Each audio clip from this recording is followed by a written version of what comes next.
Watergate special prosecutor, MSNBC legal analyst, and co-host of the Sisters-in-Law podcast. Jill, I got to tell you, Nixon is in his grave being like, why didn't I think of that? Just ignoring judges' orders. What happens if Donald Trump simply says, you know what, I don't care what you say, Judge, I ain't doing it? You know, unfortunately, when it was said that the courts don't have an army, it's true they don't. But they do have the will of the people. And really, it was the power of the people that got Richard Nixon to comply. He said, I'm not turning over those tapes and I'm firing the special counsel. And he would have gotten away with it, except 3 days later, he had to reverse himself because people rose in protest. And in those days, it was bags of mail that came in. Actual, like with a stamp on it, that was sent, and the post office was carrying huge sacks of mail to our office and to the White House. And he knew that he couldn't withstand the political pressure. So he, in 3 days, reversed and said, okay, I'll appoint a new special counsel, and I will give you the tapes. So it is the power of the people that we're going to have to rely on. I was so proud of the ABA today, the American Bar Association, which never takes a partisan position, did not take a partisan position, but they said, we believe in the rule of law, and we are watching the devastation of the rule of law. That's what's been happening for the last 3 weeks. And I can only hope that all the lawyers in this country will rise in protest, that all voters, Democrat, Republican, Independent, they all have to rise up and say, we are a democracy. As you pointed out, we have 3 branches of government, and the separation of powers is important, the balance of power is important, and that's what's being ignored. Well, so here's the challenge.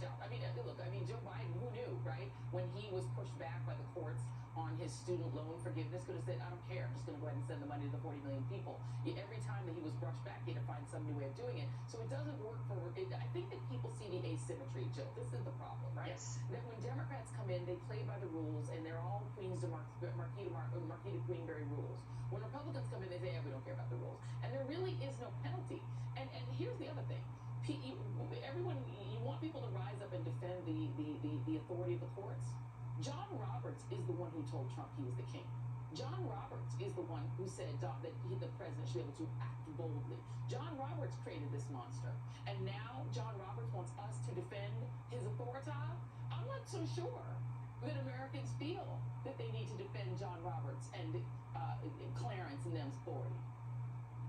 I think the court is going to come to recognize that its authority relies on people accepting their authority, and that their approval rating is so far down, and it's going to sink further if they do not step up and say, for example, they have to confirm that the 14th Amendment means birthright citizenship is a real thing. It's part of our Constitution.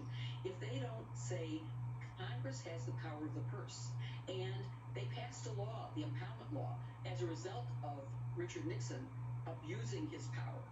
They passed a law that says the president cannot stop spending of monies appropriated by Congress.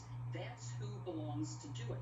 He is doing what is not allowed under the Constitution or under the Impoundment Act. And the courts are going to have to stop it. There is now a judge who has said, prove to me that you are not disobeying my court order. Come in and show me that you're not. And the worst part of this, Joy, is that there is a legitimate way that he could make the change to government that he wants. He controls the White House, the House, and the Senate, and the Supreme Court. All he has to do is go to Congress and say, I want to eliminate certain departments. I want to create. Remember, he hasn't really created Doge. He's renamed an existing. Right. There isn't. And they don't have the power. And this isn't even a legitimate appointed person who's been vetted.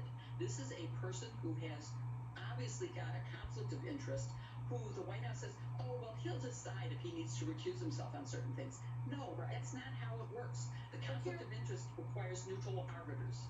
But here's the problem. I mean, first of all, Donald Trump is very sensitive to public opinion. I'm sure if people rose up against it, he would change his mind. But he is the one in hock to Elon Musk, not the other way around. Elon Musk doesn't care about public opinion, right? So I think those are some of the challenges. But Donald Trump is sensitive to thinking that he also sensitive to flattery, which brings me to my other story here, which is that Eric Adams, the mayor of New York, was being looked at for some federal potential crimes. That's being dropped, and all he had to do was praise and suck up to Donald Trump. We now are in sort of a King George III situation, isn't it? That all it takes to relieve yourself of your legal burdens is to kiss Trump's generous behind, and that's it. And it doesn't matter. As long as you are saying that the election was stolen and that January 6th was a loving day, you can kind of commit any crime you want. Robert Blagojevich was also getting out because he was on The Apprentice. So you can commit any crimes you want. Or seeking a dismissal. It hasn't been dropped yet. Sorry, they're seeking a dismissal. I got ahead of myself. Yeah, I think that it's pretty obvious that he was sucking up and that's the reason. But I think it's up to voters to throw out the bums, to put in place people who will abide by the rule of law. Impeachment is still a possibility, although in this divided country, it's not realistic. In the old days where there was bipartisan support for impeachment, it was possible. Well, it's going to get to the point where their constituents are going to say, this is really hurting me. What happened to the price of eggs? I can't buy. First of all, you can't even find them. The stores are denuded of eggs, so you couldn't get them even if you could afford to pay $12 for a dozen. But my friend, we have to go, but I'll tell you more. Somebody needs to sit Samuel Alito down and say, what if the American people said, you take your little Dobbs ruling, and we're going to ignore that, and we're going to act as if abortion is still legal. You enforce that, buddy, and let's see if the Supreme Court likes it when the other side says we don't respect your rulings, because it can go either way. Tell me your pin before we go. It's justice, Lady Justice, with a rule of law, a book that is a legal book. Let's hope we can get back to that. It's what we really, really need.